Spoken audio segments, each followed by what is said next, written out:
Saya asli Kudus. Siapa orang Kudus? Yang Jawa Tengah itu. Nah, ya, Kudus. Ya, status sudah menikah, istri 1, anaknya 4. Yang paling gede apa, Pak? Yang paling besar perempuan, ya, baru SD kelas 1. Hah, baru SD kelas 1, Pak? Iya, Yang paling besar. Iya, adiknya 3. Ya kalau saya punya anak kuliah ya malah mencurigakan. Subhanallah ya. Ya, baik, kita mulai.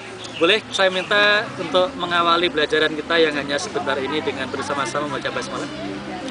Bismillah. Bismillahirrahmanirrahim. Ya. Jadi ibu-ibu, uang bukan segala-galanya. Betul ya? Iya.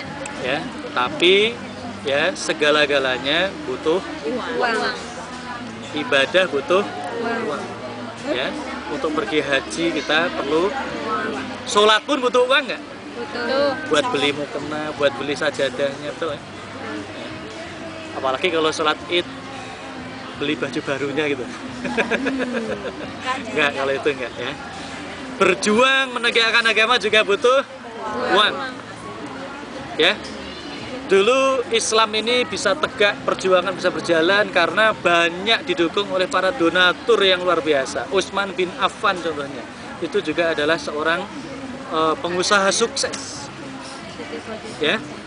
Jadi dulu waktu hijrah dari Mekah ke Madinah itu, ya, kebutuhan yang paling vital adalah air minum.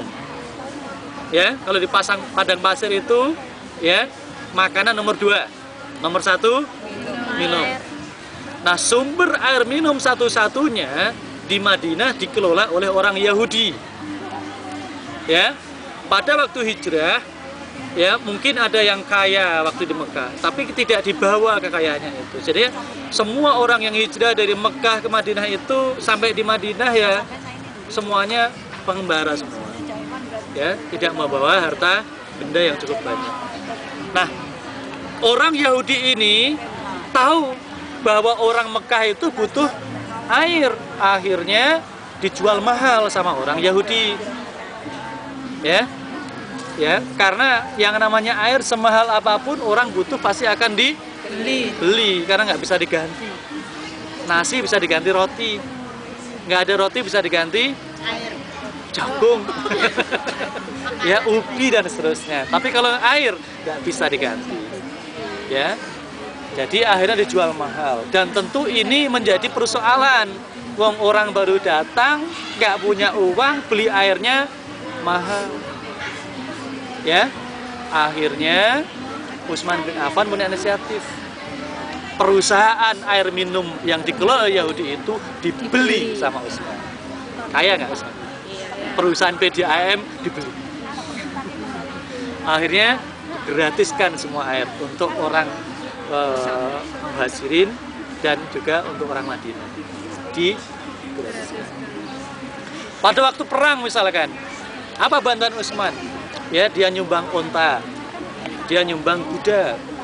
Kalau di total jumlah kuda dan onta yang disumbangkan Utsman untuk peperangan jumlahnya lebih dari 1000. Kaya nggak? Utsman. Kalau nggak ada Utsman, ya tentu akan sulit perjuangan waktu itu. Ya, ada Abdurrahman bin Auf, ya, juga donatur yang sangat dermawan, ya. Nah, sehingga Islam tegak bukan hanya ya karena kekuatan Rasulullah,